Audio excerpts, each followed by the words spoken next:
하나님 말씀 보겠습니다. 오늘 우리가 볼 하나님 말씀 느헤미야 4장 1절에서 6절까지의 말씀입니다. 느헤미야 4장 1절에서 6절까지의 말씀 제가 봉독해 드릴게요. 산발랏이 우리가 성을 건축한다 함을 듣고 크게 분노하여 유다 사람들을 비웃으며 자기 형제들과 사마리아 군대 앞에서 일러 말하되 이 미약한 유다 사람들이 하는 일이 무엇인가? 스스로 경고하게 하려는가? 제사를 드리려는가? 하루의 일을 마치려는가? 불탄 돌을 흙 무더기에서 다시 일으키려는가 하고 암몬 사람 도비아는 곁에 있다가 이르되 그들이 건축하는 돌 성벽은 여호가 올라가도 곧 무너지리라 하더라.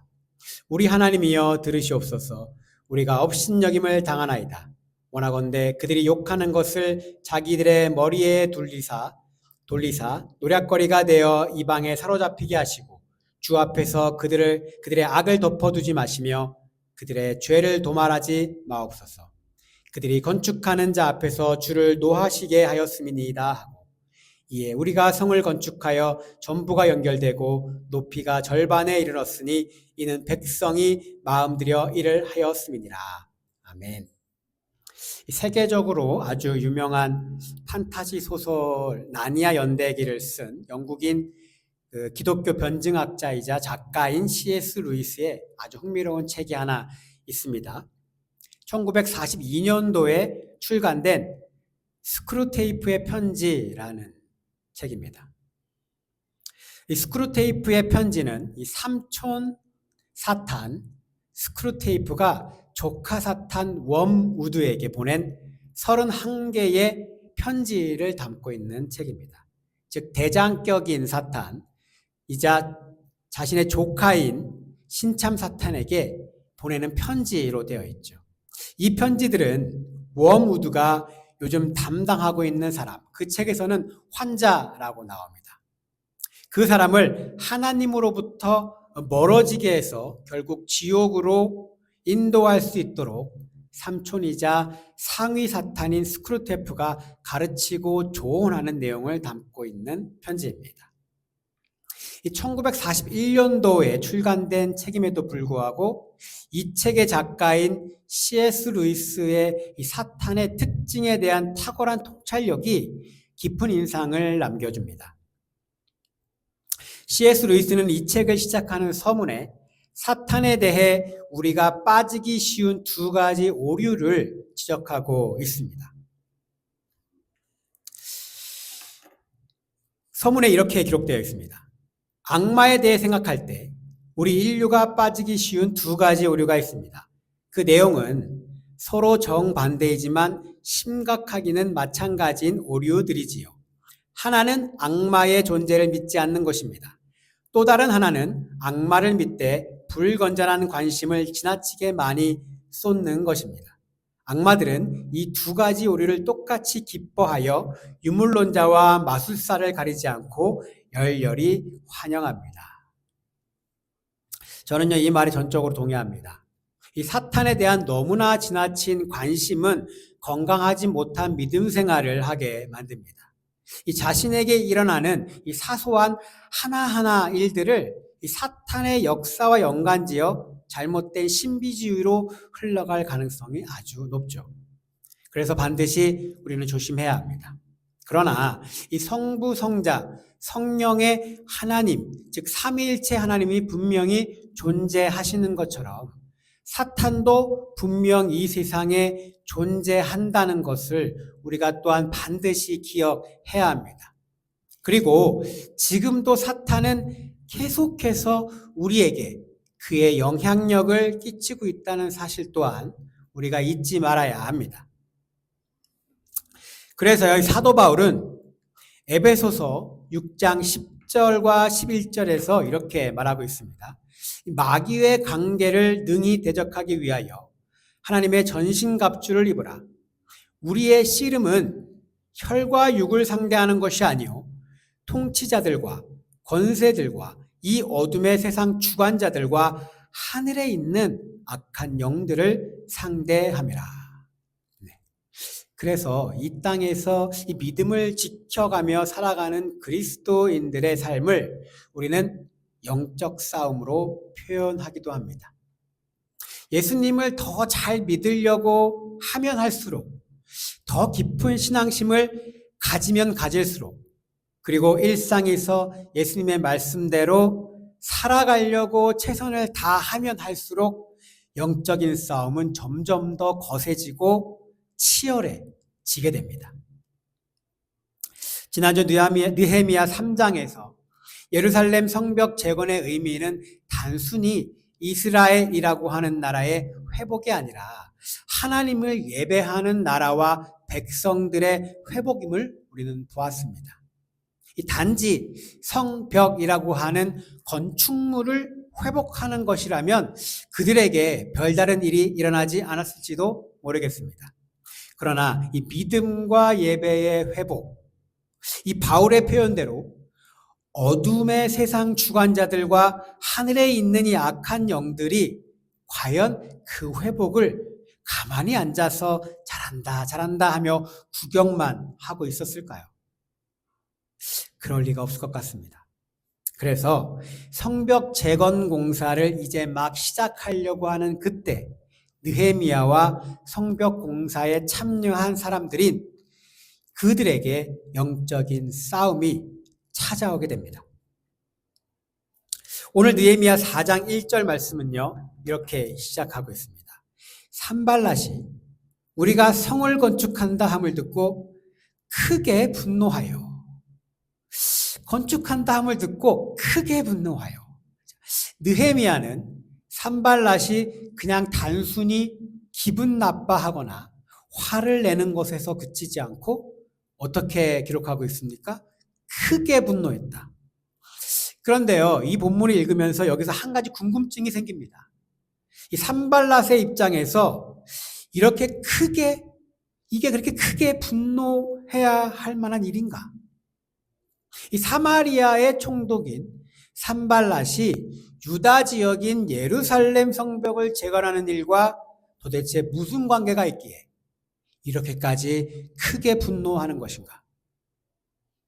이 사실 느헤미야는 성을 건축한다는 말을 듣고 산발랏이 크게 분노했다라고 그 당시의 상황을 간략하게만 기록해 놓았고, 그의 속마음, 즉 산발랏이 가졌던 그 마음, 그가 왜 그렇게 크게 분노했는지 그 자세한 이유와 근거는 기록해 놓지 않았습니다.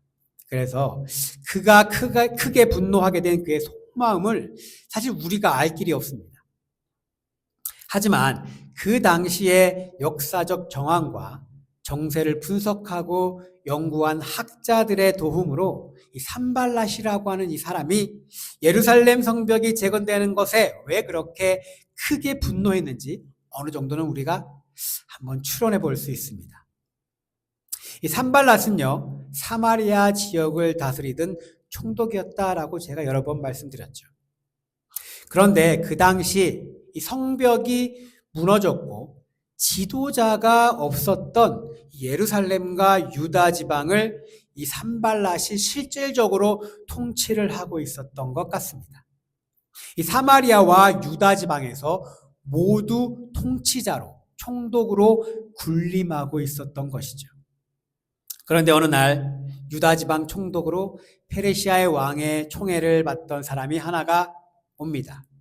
그 소식을 들은 산발랏은 우리가 이미 읽었던 느헤미야 2장 10절에 따르면 심히 근심했다라고 말하죠. 그래도 보잘것없고 연약한 이 의욕 없이 살아가는 이 유다 백성들을 데리고 그가 뭘 할 수 있겠나라고 생각했을 겁니다. 그런데 이 느헤미야는요, 의욕이 없던 그들의 마음을 하나님의 말씀으로 움직여 일으켜 세웁니다. 그러더니 무너진 예루살렘 성벽을 재건한다고 합니다. 권력은요, 부자지간에도 나눌 수 없다라는 말이 있습니다. 그렇죠? 이 권력을 위해서는요, 사람을 죽이는 것 아무렇지도 않게 생각하죠. 가족을 버리는 것도 너무나 쉽게 합니다. 이런 사실들은요, 이미 우리의 역사가 너무나 잘 보여주고 있죠. 권력이란 것은요, 굉장히 도박처럼 강한 매력을 가지고 있기 때문에 사람이 한 번 쥐면 그 권력을 절대 놓으려고 하지 않습니다. 예루살렘 성벽이 성공적으로 완성되고 느헤미야가 지도력을 성공적으로 인정받게 된다면, 유다 백성들의 삶이 만약 회복된다면 그 다음은 무슨 일이 일어나게 될까요? 지금처럼 예루살렘과 유다 지방에 지속적으로 영향력을 행사하며 권력자로 살기를 바랬던 그의 야망이 무너지고 또한 자신의 입지와 통치권이 약화될 거라는 것은 불보듯 뻔한 일이었습니다. 그리고 그가 누렸던 달콤한 이 권력, 그리고 그 권력을 통해서 얻은 여러 가지 각종 경제적인 유익과 이익들도 앞으로는 누리지 못하게 될 가능성이 너무 높아진 것이죠. 우리가 몇 주 전에 살펴본 느헤미야 2장 19절에서는요, 뜬금없이 이 느헤미야의 대적으로 등장한 이 아라비아를 다스리던 게셈, 기억나시죠?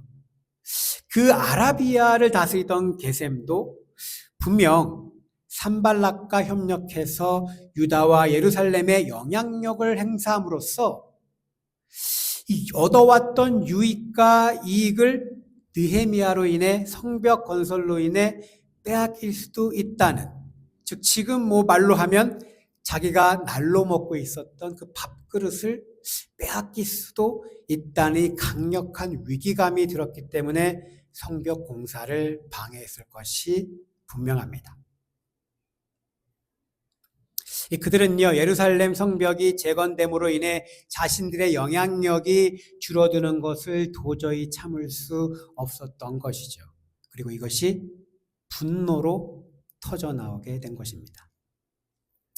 그러나 우리가 한번 좀 집중해서 봐야 할 것이 있습니다. 결국 크게 분노한 이 산발랏의 내면, 그의 내면에는 분명 다른 하나의 감정이 자리 잡고 있었습니다. 그것은요, 바로 불안함이죠. 불안함. 굉장히 불안한 것이죠.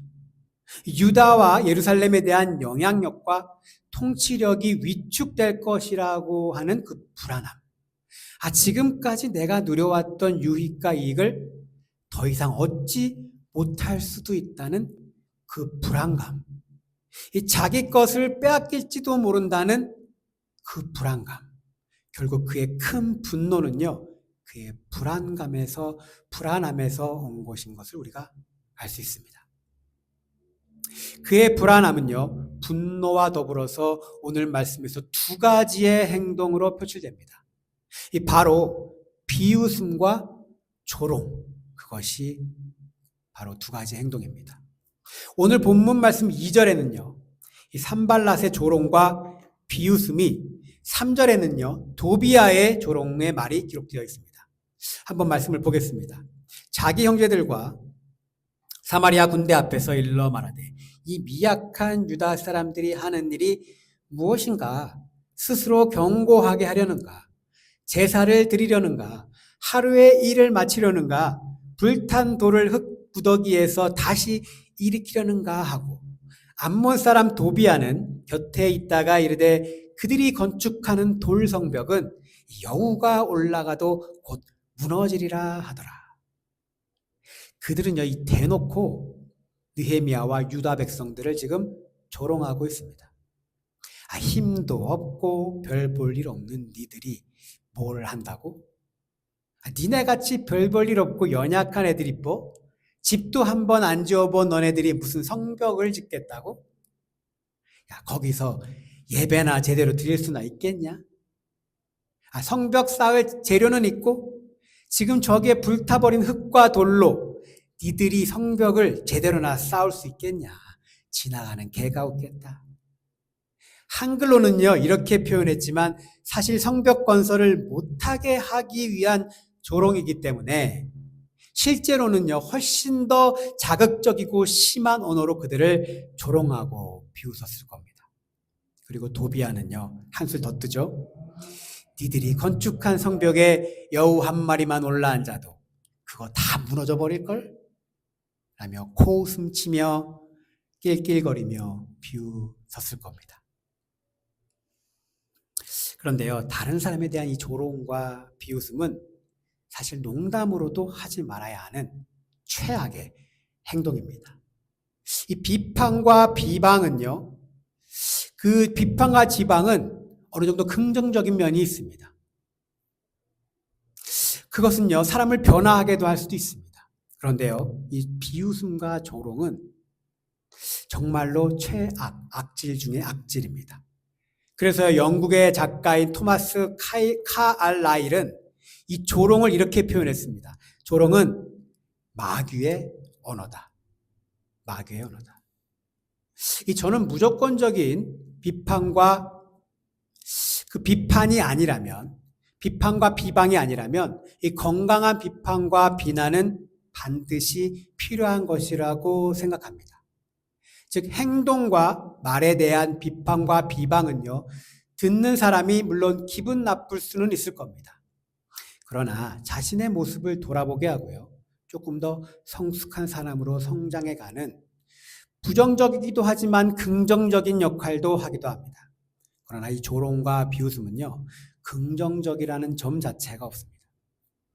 그 자체가 부정적이고 파괴적입니다.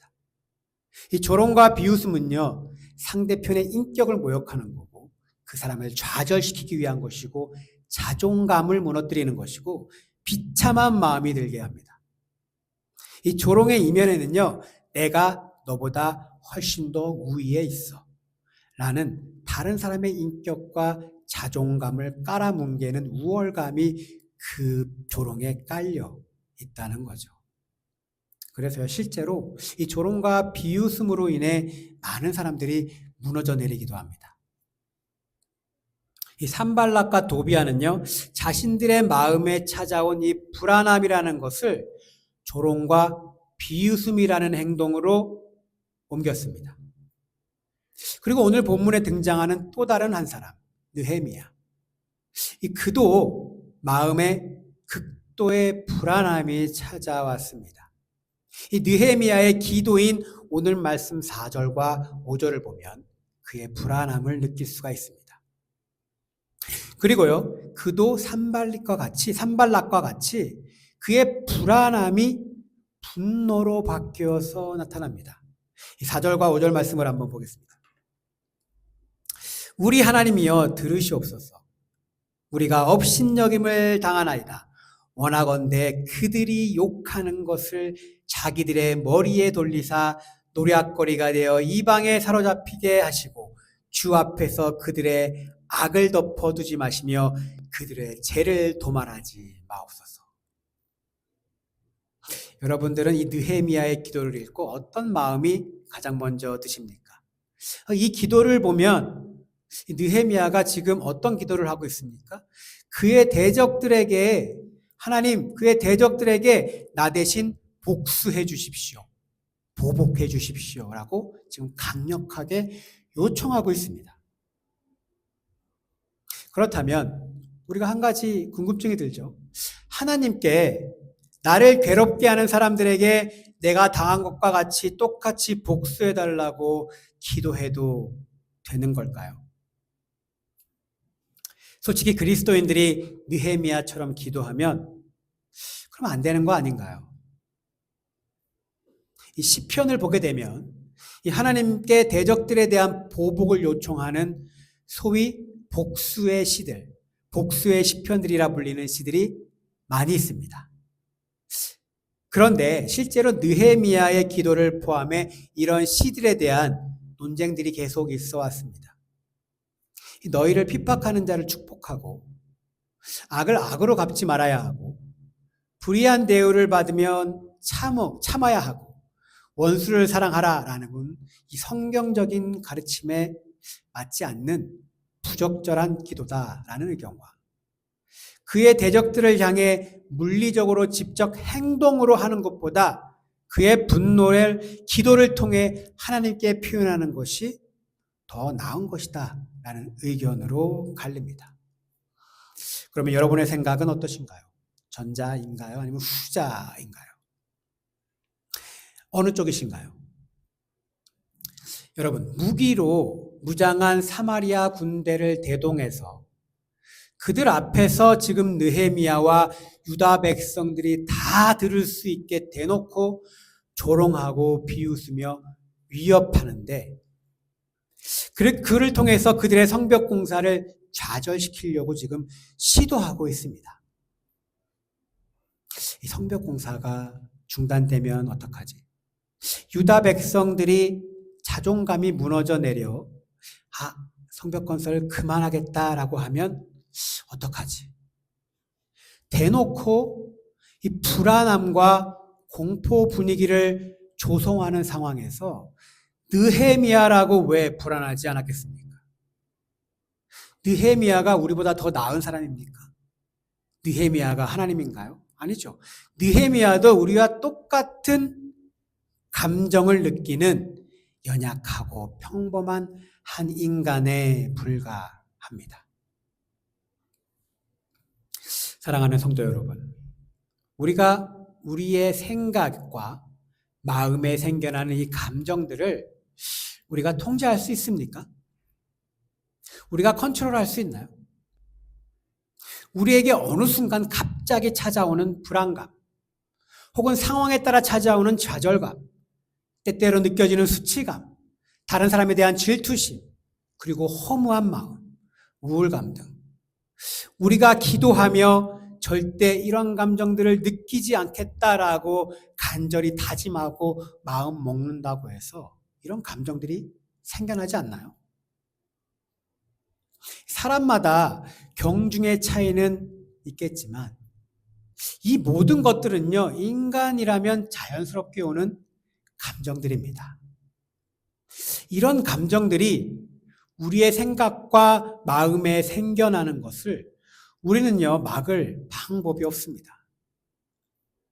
그런데 교회라는 곳은 종종 우리에게 이 찾아오는 감정들까지 잘못된 것이라는 죄책감을 가지게 할 때가 많은 것 같습니다. 우리가 컨트롤할 수 없는 것까지 컨트롤해야 한다, 이렇게 가르치는 것 같아요. 그런 감정이 내 마음에 생겨났다는 것만으로도 죄의식을 가지게 만듭니다. 아니요, 그럴 수 있습니다. 인간이기 때문에 그럴 수 있습니다. 복수해달라라고 하는 이 기도는요, 우리가 무조건적으로 옳다라고 말할 수는 없습니다. 그러나 제 생각은요, 하나님께 쏟아내도 됩니다. 하나님께는요, 어떤 말이라도 해도 됩니다.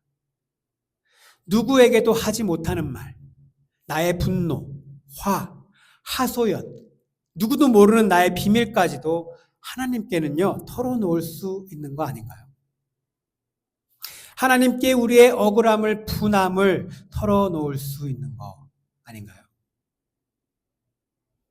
우리의 감정을 다 이해하시고 우리의 그 감정들을 다 용납하시는 하나님이십니다. 하나님은 우리의 연약함과 부족함을 다 이해해 주신다, 저는 믿습니다. 그렇게 기도하면 예의 없다, 무례하다, 하나님께 그렇게 하면 안 된다, 그거는 성경적이지 않다, 하나님이 혼내주시고 벌 주신다라고 말하며 자꾸 우리가 믿는 하나님을 이 속 좁은 분으로 만들지 않았으면 좋겠습니다. 우리는 잘 압니다.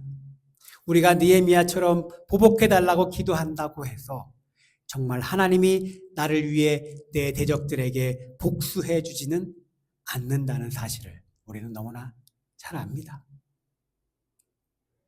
우리의 마음과 생각에 찾아오는 이 수많은 감정들은요, 우리가 제어할 수 없습니다. 그러나 감정은 제어할 수 없지만 감정들로 인해 나오는 우리의 직접적인 행동들은 우리가 제어할 수 있습니다. 불안함이라고 하는 감정이 우리의 생각과 마음에 들어오지 않게 하는 것, 그런 감정 자체가 들지 않게 하는 것이 성숙이 아니라 그러한 감정이 우리에게 찾아오더라도 그 감정을 우리가 직접적인 행동으로 옮기지 않는 것, 그것이 바로 성숙입니다. 우리의 마음과 생각을 지킨다는 말은요, 그 의미는 우리가 우리에게 직접적으로 찾아오는 이 감정들을 컨트롤한다라는 것을 의미하는 것이 아니라 감정으로 인해 나올지도 모르는 나의 악한 행동을 내가 컨트롤하는 것, 바로 그것을 의미합니다.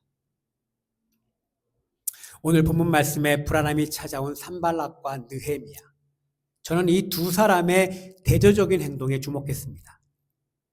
그들에게는 분명한 차이가 있었습니다. 산발락의 불안감은 조롱과 비웃음이라는 행동으로 옮겨갔죠.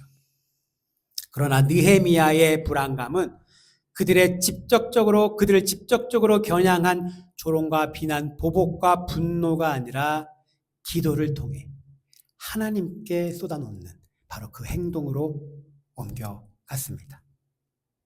그리고 오늘 말씀 마지막 6절에서는요, 느헤미야는 이렇게 기록하고 있습니다. 이에 우리가 성을 건축하여 전부가 연결되고 높이가 절반에 이르렀으니 이는 백성이 마음들여 이를 하였습니다. 이 산발락과 도비아의 조롱과 비웃음에도 불구하고 성 전부가 연결되고 그 성벽의 높이도 지금 절반이나 쌓아 올려졌다라는 겁니다. 이게 어떻게 가능했다고 말하나요? 느헤미야는 이렇게 말하고 있습니다. 백성들이 마음을 들여 이를 하였음이니라. 이 말씀을 직역하면요, 이런 말이 됩니다. 하고자 하는 마음을 가진 백성들 때문에, 일하기로 마음먹은 백성들 때문에 이렇게 되었다. 그들은요, 조롱과 비웃음으로 인한 불안함, 그리고 비참함, 좌절감이 들 수도 있었지만 그들의 마음을 지켜냈습니다. 그리고 성벽 공사를요, 계속 할 수 있었던 겁니다. 사탄은요, 우리의 몸을 직접 조종해서 우리가 죄를 짓게 하지는 못합니다. 우리의 감정을 이용해서 그 감정을요, 행동으로 옮기게끔 만들어서 우리가 죄를 짓게 만듭니다. 영적 싸움은요, 결국 우리의 생각과 마음이 행동으로 새어나가지 않도록 단단하게 지키는 것, 바로 그것입니다. 그리고 사단과의 싸움에서 우리가 이 영적 전쟁에서 승리하는 방법은요, 우리에게 찾아오는 이 약한 감정들을 악한 행동으로 옮기지 않는 것, 바로 그것이 우리가 이 전투에서 승리하는 방법입니다. 그리고요, 이것은요, 우리가 할 수 있는 일입니다. 이 자신들을 향한 인격 모독적인 발언과 비웃음과 조롱 속에서 억하심정과 복수심으로 감정과 마음이 요동치는 그 상황에서 마음을 지키며 자신에게 주어진 일을 하루하루 해나가는 것, 절대 쉬운 일 아닙니다. 우리도 다 경험해봐서 알지 않습니까? 이 감정과 마음이 요동치고 생각에 가득 차 머릿속이 복잡할 때 오늘 내가 해야 할 일을 충실히 해나가는 것, 우리도 경험해봐서 알지만 사실상 거의 불가능합니다. 그럼에도 불구하고 그들은 마음을 들여 일을 해서 성 전부를 연결하고 성벽의 절반을 쌓았습니다. 이게 어떻게 가능했을까요? 네, 바로 기도로 그게 가능했던 겁니다. 그들의 감정을 과격한 행동으로 옮기지 않고 하나님께 가져갔던 것이죠. 하나님께 그들의 분노와 억울함을 쏟아낸 것입니다. 그리고 나서 마음을 다잡고 묵묵히 성실히 자신들의 분량을 채워 나갔던 것이죠. 느헤미야의 기도대로 하나님이 그들에게 보복해 주셨나요? 아니면 대적들의 조롱과 괴롭힘을 하나님께서 멈춰 주셨나요?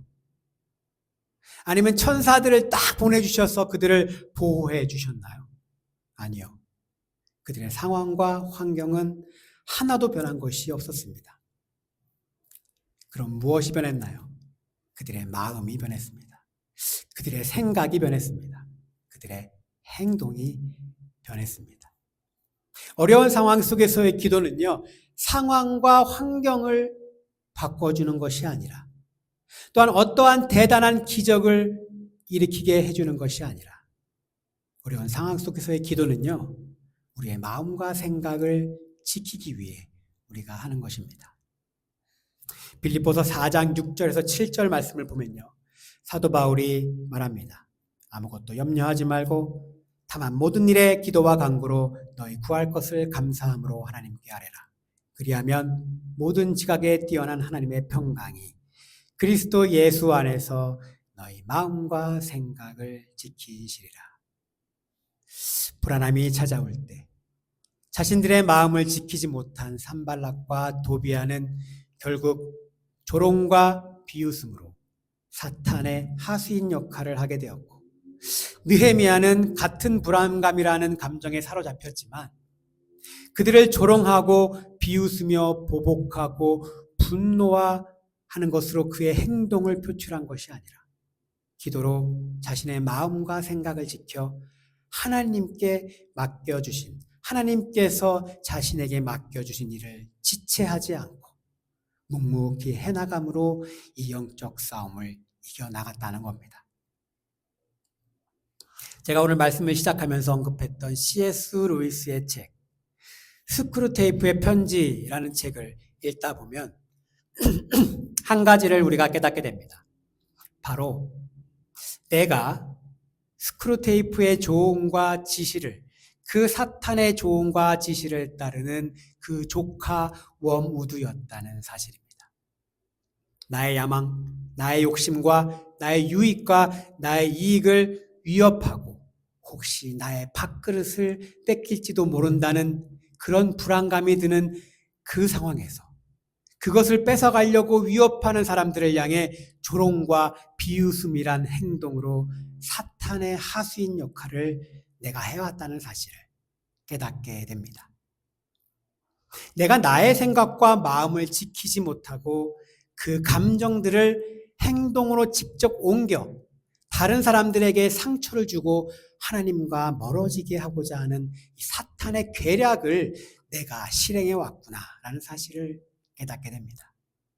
우리가 우리의 마음과 생각을 지키지 못하면 결국 우리는요, 사탄의 하수인 역할을 하게 되는 겁니다. 사랑하는 성도 여러분, 우리는 늘 살 속에서 영적 싸움을 해나가고 있습니다. 물론 마음과 생각을 지키지 못해 때때로 무너질 때도 있습니다. 때때로 우리는 좌절할 때도 있습니다. 그러나 최소한 우리가 그리스도인으로 우리가 사탄의 하수인 역할을 대행해서는 되겠습니까?